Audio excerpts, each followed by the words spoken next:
Bonjour à toutes et à tous et bienvenue dans l'émission 100% Quintet. On va analyser ensemble l'événement du dimanche 4 mai 2025 sur l'hippodrome de Paris-Longchamp. C'est le prix de la ville de Paris. C'est un handicap pour des chevaux de 3 ans sur la distance de 1600 mètres. Ils emprunteront la grande piste, ils seront 16 au départ.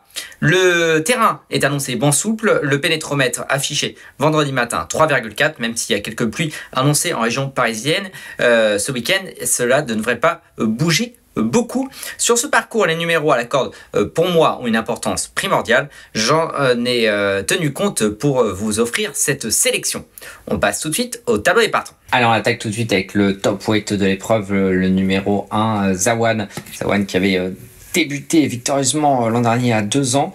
Il a été jugé digne de participer au prix Montenica. On va la retenir. Le numéro 2, Mahazen, c'est une pouliche entraînée par André Fabre qui cherche sa course. Elle est tout à fait capable de prendre une place. Je ne l'ai pas retenue dans les 5 car elle a le 15 dans les stalles de départ. Le numéro 3, Alexine, beaucoup d'expérience pour ce poulain entraîné par Tin Donworth. Il a déjà terminé 5e d'un quintet, c'était le 17 mars dernier. Pour une place, pas mieux parce qu'avec ce numéro, pareil 13 dans les stades de départ, ça va être compliqué.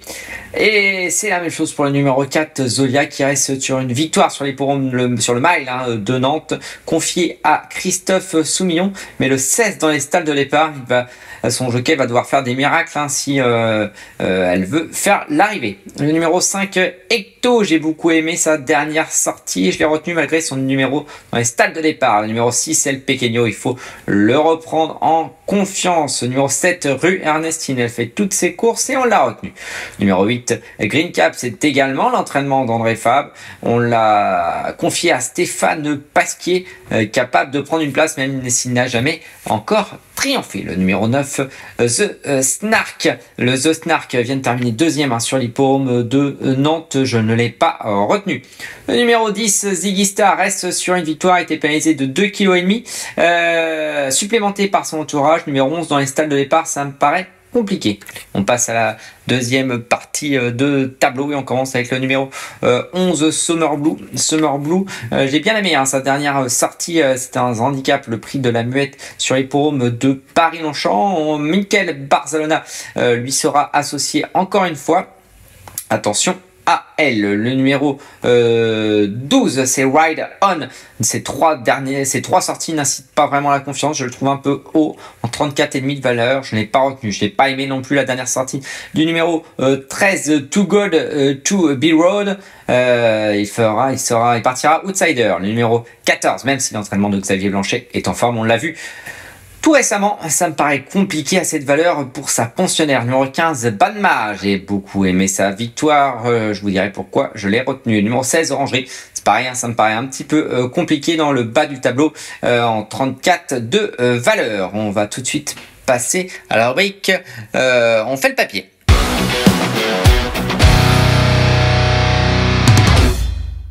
On fait le papier, on commence avec le numéro 1, Zawan. Zawan, c'est une pouliche qui est très estimée par son entraîneur Gavin Hernon.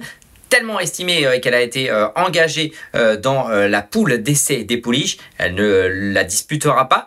Mais c'est une pouliche qui a bien débuté à l'âge de 2 ans en gagnant sa course d'entrée de jeu. Après, c'était un petit peu moins bien cette année, mais elle a quand même été jugée digne de disputer le prix Montenica, une listed en dernier lieu. Je trouve qu'en 39 de valeur pour son premier handicap, elle est tout à fait capable de faire l'arrivée, d'autant plus qu'elle a été confiée au jockey très en forme Augustin Madamet et qu'elle a un bon numéro dans les stalles de départ, le 7. On passe ensuite au numéro 5, Acto. C'est un cheval qui a été dirigé rapidement vers les handicaps par son entraîneur Fabrice Chappet. À mon avis, il est tout à fait dans sa catégorie. On va revoir en image sa dernière sortie, c'était le 31 mars dernier. C'est la Kazakh Bordeaux qui, après avoir très longtemps patienté et a un petit peu cherché le passage, a terminé dans une très plaisante action, sans que son jockey ne puisse totalement s'exprimer. Il terminait ce jour-là 9e. Je m'en méfie beaucoup, hein, tout on le sait, hein, les pensionnaires de Fabrice Chappé sont redoutables hein, dans les quartés. Attention à lui. Ensuite, le numéro 6, El Pequeño. El Pequeño, c'est un cheval qui est expérimenté. Sa première tentative dans les quartés plus, il n'a pas été forcément très chanceux.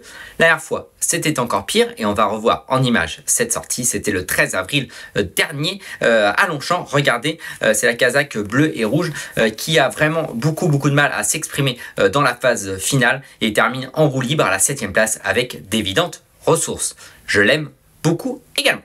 On passe ensuite au numéro 7, Rue Ernestine. Rue Ernestine, c'est une pensionnaire de Ludovic Gadmin qui sera bien représentée hein, de ce KT+. Elle a ouvert son palmarès de belle manière, je trouve, sur l'hippodrome de Pornichet, un hippodrome qui n'est pas toujours simple à négocier.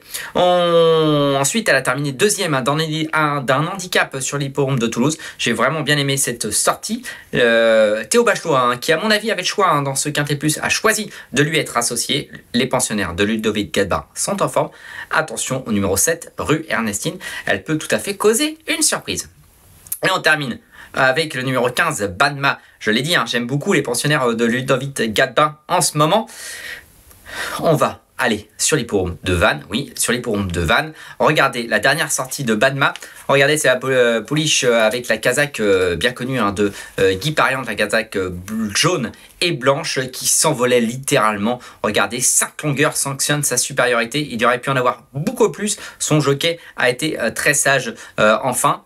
Alors vous me direz, c'est Vannes, bien sûr, mais je trouve que cette sortie montre que la course en avant est profitable pour elle.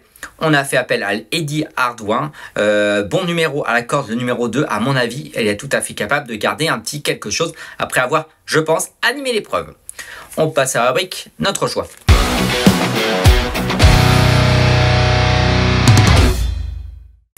Allez, j'ai quand même assuré le coup, je pense, avec le numéro 6, El Pequeño. À mon avis, c'est une base tout à fait solide. Ensuite, j'aime beaucoup l'As Zawan. Zawan, à mon avis, c'est une pouliche de classe. Ensuite, le numéro 5, Acto, c'est l'entraînement de Fabrice Chappé. Le 7, Rue Ernestine, la régularité même. Et le coup de poker avec le numéro 15, Banma. Avant de passer à notre cheval de la Réunion, n'hésitez pas à liker et commenter mon pronostic. Est-ce que vous aimez bien, par exemple, le numéro 15, Banma? On passe à notre cheval de la Réunion. Allez, j'étais dans la 9e course du programme avec le numéro 11, Highfield Mystery. J'ai beaucoup aimé sa dernière sortie. C'était 2e. Vraiment, à mon avis, il est dans sa catégorie. En plus, il est arrêté sur le parcours compliqué hein, du toboggan d'un bon numéro à la corde. À mon avis, il va faire l'arrivée. Il ne me reste plus qu'à vous remercier, vous souhaiter bon jeu à tous et puis on se retrouve bien évidemment bientôt pour un nouveau numéro de 100% Quintet.